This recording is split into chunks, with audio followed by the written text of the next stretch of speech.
thanks for the introduction. So we're here for the grand finals of featuring Wolfe versus Ashton. These players have a really unprecedented reputation in the community for their play styles. Wolfe is very extremely defensive, very controlling style, while Ashton. Well, where do we start with that? I mean, just to name some Pokemon Ashton's used in the past, he was using Typhlosion. He is not in his chair right now. Where is Ashton? Oh, it looks like the camera here is frozen. Yeah. Can we fix the player camera? Okay, we'll get on that, but let's jump into this match here. This is the grand finals of the Massachusetts Regional Championships. On top, you see Ashton Cox's team. He is running a team of Terrakion, Landorus T, Mega Venusaur, Rotom Wash, Heatran, and Milotic. Wolfie's team, as we just saw on stream, was Mega Gengar, Gothitelle, Amoonguss, Politoed, Arcanine, and Scrafty. So, really interesting matchup here. Both of these players actually played in the Swiss rounds where Wolfie defeated Ashton, so they'll be playing once again as we quickly go offline for a second. And it's actually really interesting to note because Ashton's team is heavily modeled off Wolfie Glick's Florida Regionals team, which featured the core of Landorus, Rotom Wash, Heatran, Mega Venusaur. Wolfie had Mega Banette and the Scrafty instead of Terrakion and Milotic, but I do like the changes here for Ashton. Yeah, this is a marked difference for Ashton here, who's known for very unconventional strategies here. He's going with surprise, but I think he's gone with something a little more consistent this time.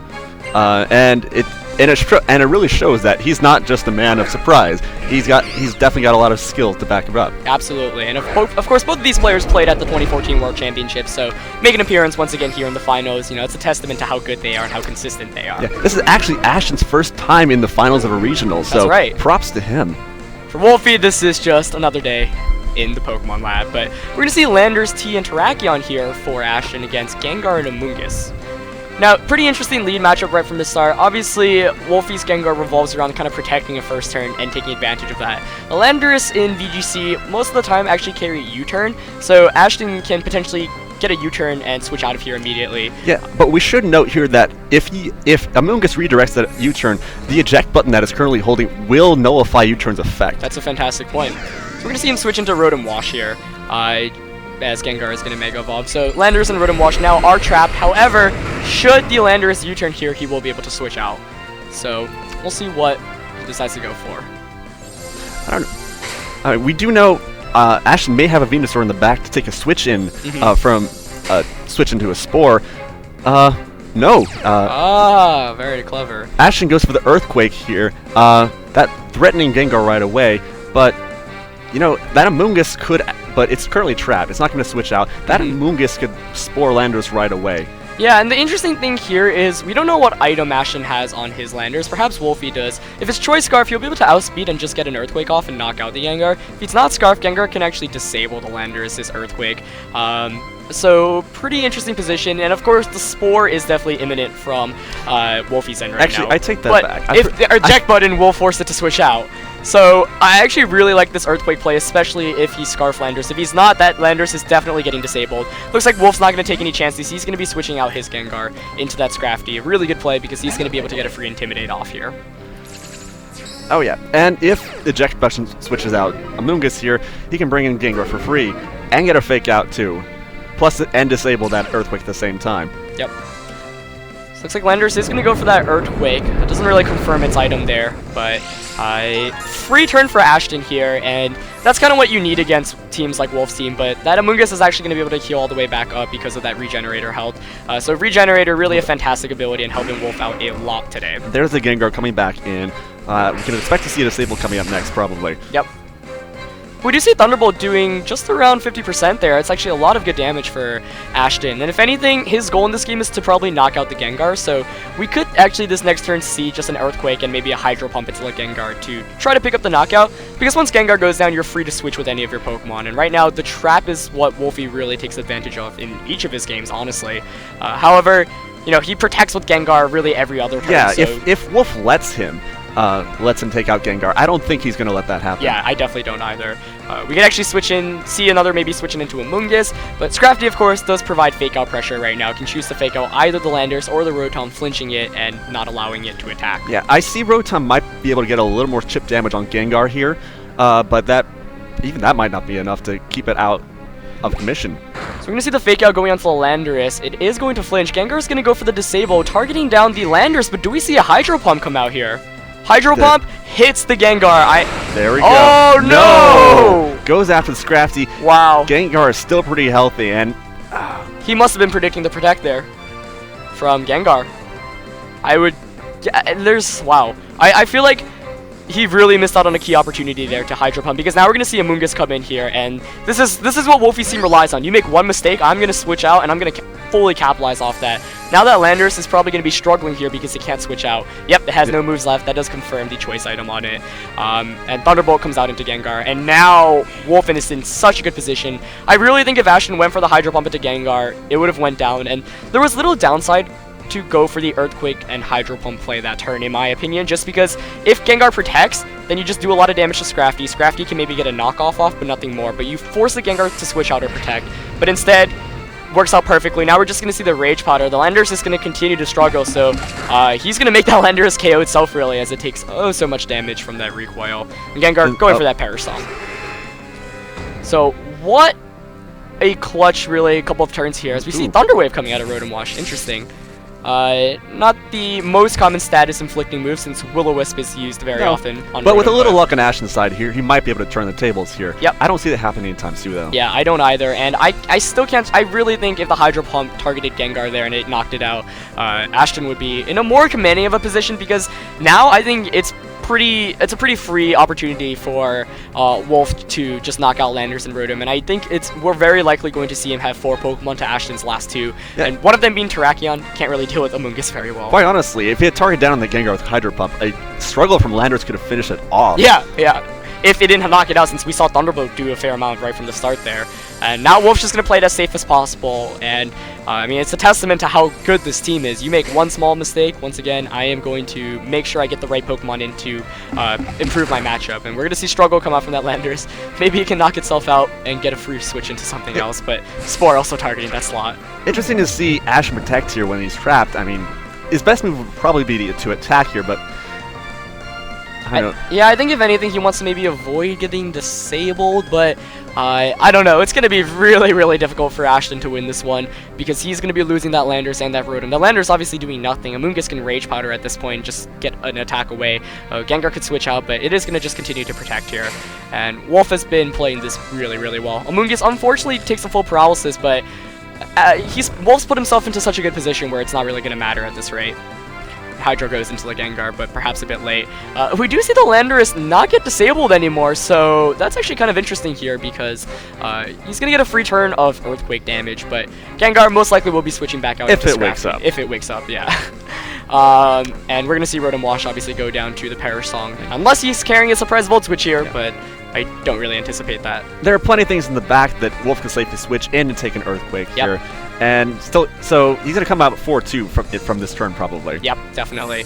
And, wow, I really think he should have went for the Hydro onto Gengar. But, you know, that's the thing when you play against Wolfe and you play against his teams. It's so hard to make the perfect play every turn. You mess up slightly and you realize afterwards how much trouble you're in. We're actually going to see a double switch here. I wonder if Ashton can capitalize off that. Let's see if that Landorus wakes up, gets an Earthquake off, and we see a Thunderbolt into a Politoed spot. It would make this match very interesting. But first of all, let's see if Landorus can wake up here. It does wake up! Nice! There we go. So Ashton definitely needed that, if anything, to at least get some free damage off. Of course, heavily intimidated, though. Oh, and the crit. There is the crit. Okay, the Thunderbolt targets Scrafty. That's going to pick up the knockout. Okay, so it comes out 3-2. Yep. Got lucky enough, but that still puts it heavily in Wolfe's favor here. He can bring in Gengar, Perish Song for free, and all he has to do is stall at the remaining turns. It's 3. Yeah, I think if anything, this game is just Wolfe going full Perish Song mode. You know, now he can just opt to go for another one, and we're gonna see the double feint here as Politoed does come in for free, and Gengar obviously locking Pokemon in isn't very important at this rate, but at the same time, you know, he's still very, very healthy with all his Pokemon, and we do see Milotic here, maybe not the best Pokemon in this matchup as it comes out. And Ashton's last one, of course, is that Terrakion we revealed earlier.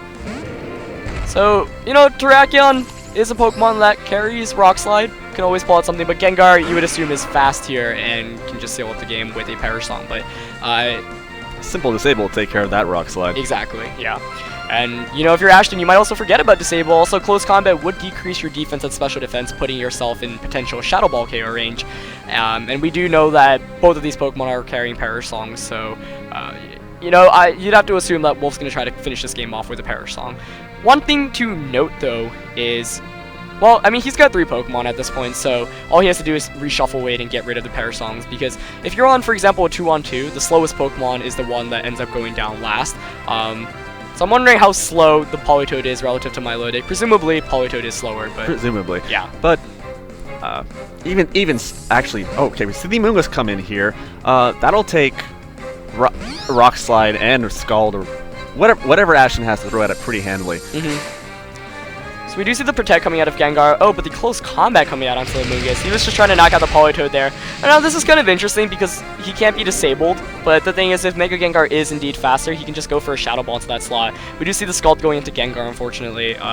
So right now, it's definitely a really difficult position for Ashton. Of course, we don't know what items he's carrying on his Terrakion or Milotic either. A Focus Sash here could actually be very, very clutch. And of course, him having Rock Slide 2 gives him the possibility of paralyzing or flinching that Amoonguss, and that can go a long way. But it'll really come down to what Gengar goes for this turn. Maybe if Terrakion goes for a Protect, but Amoonguss can, of course, then just Spore Milotic. Maybe not fast enough. I mean, the back-of-the-envelope calculations, Ashton's going to need a lot of crits to get... Even if he crits Gengar here and takes it out, he still has to get through Politoed after Gengar gets the Perish Song off. And nope, it's just going to go for the Perish Song, so let's see. Can Wolfe pick up, or can Ashton pull something here? Oh, he's going to miss the Rock Slide on Amoonguss. That's actually huge in my opinion. Might not have mattered. It depends where all my Milotic goes for. He actually went for the Icy Wind. I don't think that'll take out Gengar. Shouldn't. No. Nope. So unfortunate miss on Amoonguss, but I don't think it actually mattered very much because... and it's going to get the Spore off here, so no paralysis either. Going to target down that Milotic, putting it to sleep. And I think because of that Spore, we're going to see Wolfe end up winning this one. Of course, still not over yet, but now with the Perish Song, you know, counting down, Milotic really can't do anything. Terrakion can Rock Slide, but Amoonguss can actually hang on from a Rock Slide. If anything, though, he really needed a potential Para-Flinch onto Amoonguss, and missing the Amoonguss there, definitely unfortunate for Ashton. He's probably a bit frustrated. But, you know, for Ashton to really have won that one, he would have needed to knock out both of Wolfe's Amoonguss and Gengar as soon as possible, because Politoed is, you know, at pretty healthy range as well. But, oh my goodness! Amoonguss just dodging all these Rock Slides. That one's not going to connect either. That one, the Rock Slide does a fair amount to Politoed. Milotic takes its first turn of sleep. We're going to see a Spore. Well, better for him to use up this battle luck in this first losing match. Yeah! Let's see if it has that Lumberry, which most Terrakions like to carry. Nope. No Lumberry. Likely Focus Sash then. Yep. So, at this point, it's basically going to be GG. Good game for Wolfe here. Unfortunate misses on Ashton's end. I really think they could have at least helped him out, help him maybe try to pull something off. He really needed to deny Amoonguss of attacking, because if you can deny Amoonguss from attacking, you can just go with full offense and try to pick up knockouts in your 3 turns. But it's actually interesting to note here that Ashton switched to a bulkier, more defensive team. Probably actually played in Wolfie's favor, because with the Perish Song, I guess the Perish Song team, you can't exactly mount the offensive that it needs to put enough pressure on him. Right. And that's actually hilarious to me that if Ashton had, you know, his older kind of teams, which just hounds you on offense, you know, this could be a completely different set, but instead he opted to show that, you know, I can use other things too. I'm not just a player that uses all this crazy stuff. I mean, he's proving like he's just a very solid player in general. Here he is with a team that's very consistent, and he's obviously having a fantastic run. That's true. And I think Ashton's one of those players that got a lot of criticism last season, just because a lot of people doubted his runs. They're just like, how's it possible he can use all these Pokemon and do so well? And here he is, proving everyone, basically, he's a very solid player. Yeah, but I bet he wishes he had that Roar Terrakion he had at Florida Regionals. I think Wolfe actually mentioned to me he did have Roar on his Terrakion. He did. And like, this Terrakion has Roar.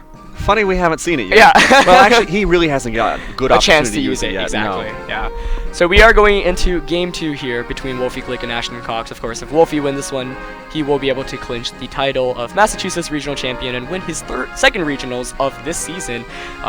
Both players really, though, at this point, are playing for the title and playing for a 3DS XL. They've gotten a huge amount of championship points, which will solidify both of their positions at the World Championship, so you should expect to see both of these guys playing at Worlds. But let's talk about the game at hand. How do you adjust if you're either player? Ashton might have to start with not leading with that Landorus. Yeah. That choice, being locked in the choice item, definitely let him down there. If he brings it again, maybe he'll have to consider U-turn, but as we pointed out earlier, the eject button will put a damper on that plan. Yeah, and I could see Wolfe leading with Scrafty and Gengar here just to negate potential Scarf use or get the Intimidate off against the Landers as well. But we'll see how both players adjust as we are going into Game 2 of the finals here. But yeah, no, I mean, I do think that Landers was so important in that matchup, and then Wolfe just rendered it useless. But, you know, that's what Wolfe does. He makes the biggest threats on your team become absolutely nothing.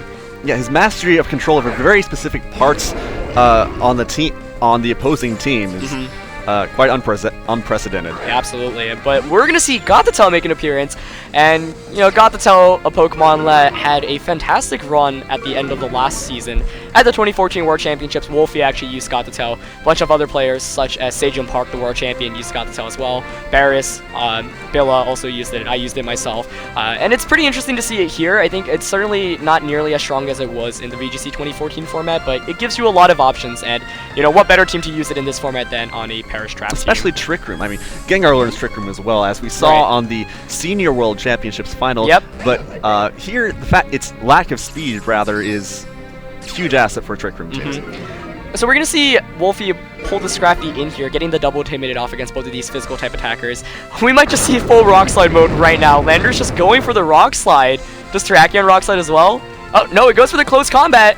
Oh, switch in. Nicely done. Good call, but the Intimidate's going to weaken it. It's not going to take out the Scrafty there. Wow, that was a really hard read there. As Gothitelle doesn't get the flinch and gets Trick Room up. That's really, really good here for Wolfe. Just because, you know, he's playing with a different kind of mode here. Last game, we kind of saw the Mega Gengar management. This time, Wolfe decided, you know what, I'm just going to go Trick Room because Trick Room fares pretty well against your team. Well, Landers is locked into Rock Slide at -1, really not doing anything. Yeah, and now Terrakion is also taking the defense drop. Oh yeah, Ashton's also in the same compromising position. I mean, Landers is locked into Rock Slide, but being the slowest Pokemon in the field at the moment is not going to flinch anything at all. Yeah. As Scrafty can also Drain Punch Terrakion. If it didn't have a Focus Sash, it would take it out right away. So maybe we'll see a double target into... No, he's going after a Fake Out. That renders the Focus Sash useless there. And a Heal Pulse. An old trick coming back. I love it. I believe Wolfe also used this at Nationals. Yeah, he did, that's correct. Wolfe brought it to both Nationals and Worlds last year. Rock Slide there, getting a crit there? Yep, on Gothitelle. Terrakion flinching though, and that's a fantastic Heal Pulse. And, you know, if Ashton had Roar there, you would have thought you might have tried to use it that first turn to maybe, but he's not going to get to use it now. Now that Terrakion's at -1 defense, it's going down right away. Yeah, I mean, wow, this is such a commanding position once again for Wolfe, and Terrakion's going to protect here, but getting the lock in here, I mean, a Terrakion against a Scrafty and a Gothitelle is just so difficult. Yeah, unfortunately, there's nothing Landorus is going to do to help out with the partner here. Yeah, we're just going to see another Rock Slide come out. Not obviously doing very much damage. Also proccing the Citrus Berry there from Gothitelle. So, very, you know, it's perfectly safe if you're on Wolfie's to double into Terrakion just because you know Landorus is doing absolutely nothing with its Rock Slides and it's still locked in. But you've still got 2 more turns of Trick Room. I mean, there's also the slight possibility that Ashton's trying to play to the timer here, but the thing is, you know, if he lets Terrakion go down here, it's already going to be down 4-3. Exactly. Not going to favor him. The timer Oh, but he gets the double protect. 1 in 3rd chance in Gen 6. He is able to avoid the double target here, presumably. Yep.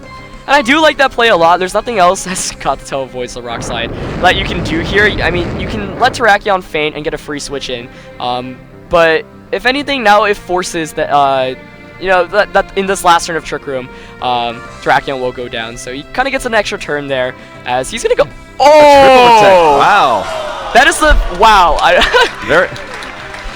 Okay. In Gen 6, that has... a third of a chance of happening. So 1 in 9, 11%. Wow. So he looks like Ashton's gonna be successful in stalling out Trick Room here. But what does he do now? Rock Slide. That's what you do. Rock Slide is exactly the plan here. Double Rock Slide. Hope Gothitelle flinches enough. Hope Scrafty flinches. And we don't see a Protect coming out of that Scrafty, so I'm wondering if Terrakion's going to target it with the close combat or whether Ashton's just going to go full Rock Slide mode. He's just going full Rock Slide, but Gothitelle avoids it. Let's see if God sets up Trick Room here, or if Scrafty gets an attack off. Does Scrafty flinch? It flinches, and Gothitelle sets up Trick Room. Well, good try. It's a good try, yeah. No, he could have tried to Rock Slide and Roar too, but then Scrafty presumably was going for Drain Punch on Yeah, we still haven't seen that Roar yet. Yeah, so yeah, kind of interesting because the Roar tech here is specifically for Trick Room. And I think it could have helped them out so much just because right now this Gothitelle is causing so many issues with the lock, and he's not even going to try to protect here. That Terrakion's going to be going down to a Drain Punch, but it actually doesn't does faint. not. Hangs on with literally 1 to 2 HP. It's going to heal back a bit, and the heal pulse coming out. Nice. Almost needless heal pulse. Yeah, at 72, only at minus 32 HP. Terrakion's going to get a close combat, maybe a crit here. Oh, no. Nope. And if anything, like, I just really think Ashton needed to force Gothitelle avoids another Rock Slide, so live and die by the Rock Slide, literally, as Scrafty is not taking anything. And Wolfie's just playing this out. He can continue to heal pulse, obviously. This next turn, he can just go for a heal pulse onto Scrafty once again and go for a Drain Punch onto the Terrakion. But Wolf's actually going to switch out Scrafty, conserving that Intimidate, bringing in Politoed. Interesting choice. But we're probably going to see a Psychic go into the Terrakion here. Maybe, maybe not. I mean, it's considering that Terrakion is at -1 attack, -2 special defense. It's probably in his best interest to just leave it on the field, leave useless Pokemon on the field, and keep control. Because useless Pokemon are Pokemon that aren't doing anything to further their position is what you want. Right. What he did wants, go anyway. for the Psychic onto Terrakion. Actually could have been kind of good for Ashton there if Wolfe went for the Psychic onto Terrakion, because it would have been a free switch in. Not sure if he really brought anything different from the last game, but, Mega Venusaur here could maybe put in some work. Instead, Wolfe gets that Politoed in for free, and we'll probably see a double knockout this next turn. Maybe, but... no!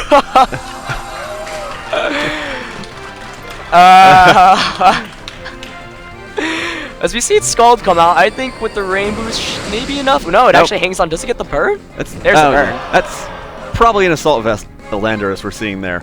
It's actually, Choice Scarf. Oh, it's right. Yeah. Sorry. It's just the Politoed itself is not very bulky, and it literally does like 12 damage there, as Politoed ends up like gaining more HP than it loses. That's true. That Politoed has to have almost no investment in special attack. And it looks like we're going to see both of these Pokemon going down. Now, if anything, Ashton can rely on the fact that Wolfie didn't bring Mega Gengar, or he hasn't revealed it yet, obviously. And so that means he can't get a fast Power Song off. So maybe with the 2 Pokemon in the back, he can try to pull something off. I'm not sure if he brought Milotic again. I don't think Milotic really was a fantastic Pokemon in that last match, especially with the Moongus support. But, this has been kind of a ridiculous game because Terrakion has gotten a triple and a double Protect off. But Wolf's going to play it safe. He's going to get another Intimidate in with Scrafty. But if anything, this opens a slight window of opportunity for Ashton because he'll be able to get 1 attack off. But with that Landorus burn, we're probably going to see a Scald go into Terrakion. Maybe not. Okay, finally fails to protect there. Scald comes out. Yep, it's going to target down that Terrakion. So Terrakion goes down after about a billion double and triple protects, but does faint. And Wolfe shakes his head in a sigh of relief. The Rock Slide's going to come out here, but it literally did 3 damage to Scrafty there. Politoed's going to heal more from leftovers. So very well managed on Wolfe's end, as Landorus here is going to faint as well. Yeah, and again, Wolfe playing the timer here. I mean, we've taken half the battle just to KO 2 Pokemon here. 7 minutes. Two Trick Rooms. We saw 2 Trick Rooms and 7 minutes just for 2 Pokemon to go down. Now we're going to see Ashton's last 2. These are very, very important. It looks like he opted to bring Milotic again, which is interesting. And let's see what Ashton's last Pokemon is. Going to be that Rotom Wash. It's a pretty good Pokemon to have here, though, I would say. So we're going to see how this game closes up. Now, the thing is, a Politoed most likely will be able to survive a Thunderbolt and can get a Power Song off here. Maybe. We might see a double target into the Politoed here. Yep. Oh, no, we've seen the fake out. Yeah. That's not happening. So I think this game is very comfortably in Wolfe's position. We're going to see a Scald probably knock out the Scrafty here. Unless he targeted Politoed, but not going to be the case. Scrafty's going to faint here, and there's no doubt we're going to see a Power Song come out, as Politoed does go for that Power Song. So Ashton is on a 3-turn timer here. And normally when it's 3 Pokemon against 2 Pokemon with Power Song you haven't protected, that's, you definitely got to be feeling pretty good for yourself. Yeah, the Wolfe's got this game locked up here. There's no way And Ashton there's can the stop Amoonguss. Protect from going off here. Yep. And that's basically it. All Amoonguss has to do is Rage Powder 2 more turns, or 3 more turns, I guess. I mean, you just double protect, Rage Powder, double protect, and that's the game.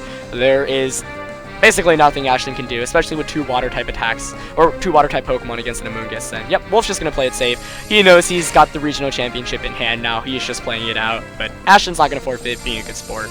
Yeah, And sadly he can't. Yeah, I mean, sadly he just can't force. Now he targets himself. Go out in style. He's going to start attacking himself. Does he get the burn? There Give we me the go. burn. Oh, no Nope. burn. No, As the rain goes down. not today. One of the cases where Ashton knows there is literally 0% chance of him winning. So Yeah, this is marginally more entertaining than Ashton clicking the run button here. So, I mean, what a performance by Wolfe, though. I think, wow, just absolutely amazing. Ashton played it well. I questioned the Landorus and Terrakion leads when Wolfe's got 2 Intimidate users, a Politoed and a Amoonguss and a Gothitelle. But I do think the matchup was heavily in Wolfe's favor, so it's difficult. Oh, yeah. And he missed those rock slides too. When you're playing Wolf style and there's almost no one else who plays the same way, it's very hard to find someone to practice against Exactly. who can actually play that same way. I mean, that's entirely correct. And it's like, you know, this isn't, oh, let me play a normal game of Pokemon where I'm trying to knock him out. This is, oh, let me make sure I can't prevent them from getting the Perish Song up. And this is so different, you know. Perish Song, not a strategy used by many players, and definitely not effectively, but here we are in the finals, and Wolfie's about to take a regional Especially championship not with last year, too. Yep. I mean, even with the introduction of Mega Gengar. Yep. Last year had a much more... Last year had a much more offensive metagame here, and Parasong really didn't get to shine as much. But here, there's a lot more... defensive tools and that Wolfe likes to play with here. And, I mean, Wolf's definitely got to be feeling good about this one. What a title for him. This is going to be his, of course, 2nd regional championship win after finishing 2nd in Philadelphia. So he is at 340 championship points solely off regionals, not to mention his premier challenge points, as we're just going to see Politoed Protect here. Thunderbolt knocking out Gothitelle here most likely, but Rotom Wash and Milotic will be going down. And Wolfe, you know, about to be crowned champion, as Rotom continues to take oh so much damage from the Scalds and the burns. And there's the 0. Oh. There's the Rotom Wash, as Rotom Wash feigns, and you're just waiting it out now. Milotic's Perish count falls to 0. And Wolfie Glick is crowned your regional champion. Congratulations to both players. Ashton put on a fantastic performance, and he solidified his position at the World Championships this summer, basically locking up his invitation with this finish today. So, fantastic job. What are their CP rankings now? Any idea? I actually believe it's Mancuso, David Mancuso at first. Hilariously enough, David's also had a fantastic regionals run this year. Finished 1st in Fort Wayne. Top 4 at actually... Whoa. We are glitching out. Top 4 at Philly, where I actually played him, and then he lost to Wolfe at Florida. So it looks like all the top players in the rankings of CP have really just played each other at this point. So Worlds will be really fun because everyone's already gotten a sense of everyone else's play style. But Hopefully. Yeah, David Mancuso is 1st. I believe Wolfe jumps up to 2nd after this one. Ashton's actually probably 3rd. 4th is, I think, me, and then 5th. The others play out based off the other regionals. I think Zach is pretty close up there.